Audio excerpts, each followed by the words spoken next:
अमर सिंह बोल रहा हूँ। मैं वही अमर सिंह हूँ जिसके पिता महाराणा प्रताप ने सम्राट अकबर को युद्ध में पराजित कर दिया था। मैं वही हूँ जिसके दादा राणा उदय सिंह जी ने उदयपुर का निर्माण करवाया था। मैं वही हूँ जिसने अपनी मातृभूमि को स्वतंत्र करवाने के लिए सम्राट अकबर से लोहा लिया था। आज मैं आपको बताऊंगा कि मैं कैसे अकबर से युद्ध किया और अपने स्वाभिमान को बचाए रखा। मेरा जन्म 16 मार्च सन 1559 ईस्वी को मेवाड़ राज्य की राजधानी चित्तौड़गढ़ में हुआ था। मेरे पिता का नाम महाराणा प्रताप था और मेरी माता का नाम अजबदे पंवार था। मेरे पिता राणा प्रताप और सम्राट अकबर के बीच कई युद्ध हुए और सभी में अकबर पराजित होता रहा, सिवाय हल्दी घाटी के युद्ध को छोड़कर, क्योंकि वह युद्ध मेरे पिता के जीवन का अंतिम युद्ध था। अकबर ने अपने राज्य का विस्तार करने के लिए समस्त भारत पर विजय पाना चाहता था, लेकिन उसकी यह मनोकामना अधूरी रह गई, क्योंकि मेरे पिता महाराणा प्रताप के जीते जी अकबर मेवाड़ पर विजय नहीं पा सका था।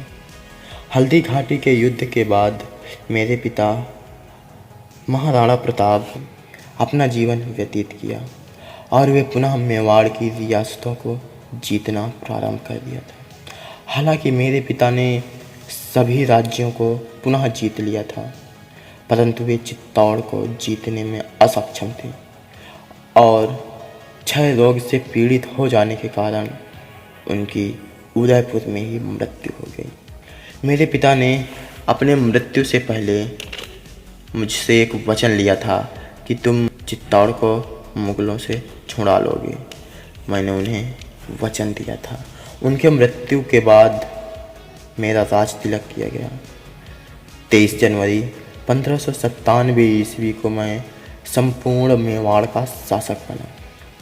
मैं मेवाड़ का शासक बनते ही राज्य काज के कार्यों पर लग गया। मैं मेवाड़ को और शक्तिशाली बनाना चाहता था ताकि भविष्य में अकबर को मुंह तोड़ उत्तर दिया जा सके। मैंने अपने राज्य को एक शक्तिशाली और सुदृढ़ राज्य बना लिया था।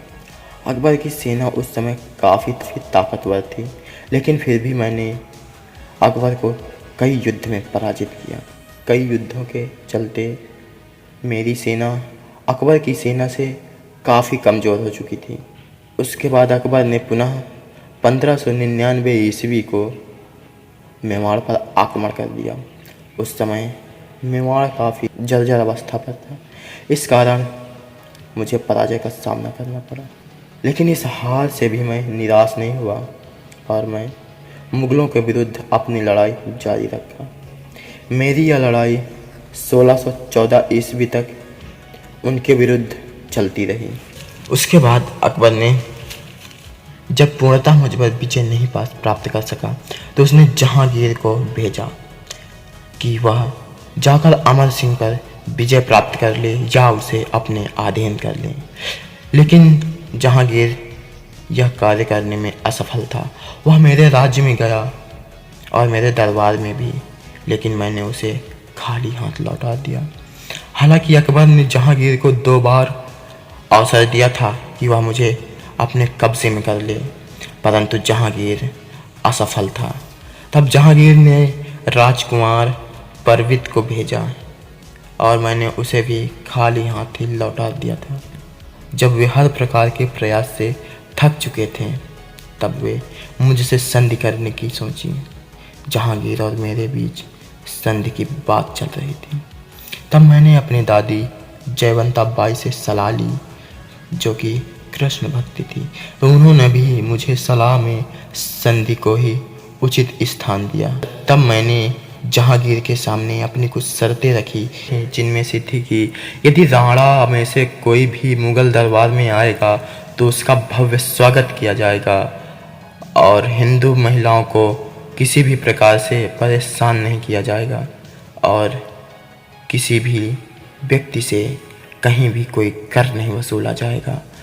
इसी तरह के अन्य कई शर्तों को रखते हुए मैंने जहांगीर से कहा, यदि ये शर्त तुम्हें मंजूर हैं तो मेरी तुम्हारी संधि हो सकती है। जहांगीर ने सोच विचार कर कहा, मुझे यह शर्त मंजूर है। तब जहांगीर और मेरे बीच संधि हो गई। मैं पुनः मेवाड़ की रियासत का स्वामी बन गया। मेवाड़ के साथ साथ आसपास के अन्य राज्यों का भी शासक बन गया। लेकिन इस बात से अकबर प्रसन्न नहीं था। उसकी कूटनीति और क्रूरता के कारण मेरी संधि में दरार आना शुरू हो गई। अब यह संधि ज़्यादा दिनों तक नहीं रही। जब अकबर के बाद औरंगजेब शासक बना, तब उस समय उसकी धार्मिक असहिष्णुता के कारण ये संबंध टूट गए। उसके बाद पुनः राणा और मुगलों में विद्रोह छिड़ गया और यह विद्रोह चलता रहा। मैं अपने राज्य में भी व्यस्त था। मेरे 2 पुत्र थे, जिनमें से एक का नाम था राणा करण सिंह और दूसरे का नाम राणा रायमल। मैंने अपनी मृत्यु से पहले अपने बड़े पुत्र राणा करण सिंह को मेवाड़ का राजा बना दिया था। उसने अपने शासन में कई धार्मिक कार्य किए और मुगलों को मुंह तोड़ उत्तर भी दिए। 26 जनवरी 1620 ईस्वी को मेरी मृत्यु हो गई। महासतियों की आहार में बनी छतरियों में से जो पहली छतरी है वो मेरी छतरी यानी राणा अमर सिंह जी की छतरी है। मेवाड़ की मातृभूमि को स्वतंत्र करने में मेरा पूरा योगदान था। इस चित्तौड़ की मिट्टी में अनेक सूरवीरों का खून समाया हुआ है और उन्हीं में से एक मेरा भी नाम आता है। तो मेरे प्रिय दर्शकों, मेरे यानी राणा अमर सिंह और उनके अनेक साथियों के बारे में आपका क्या विचार है? कमेंट में ज़रूर बताएं। जय हिंद।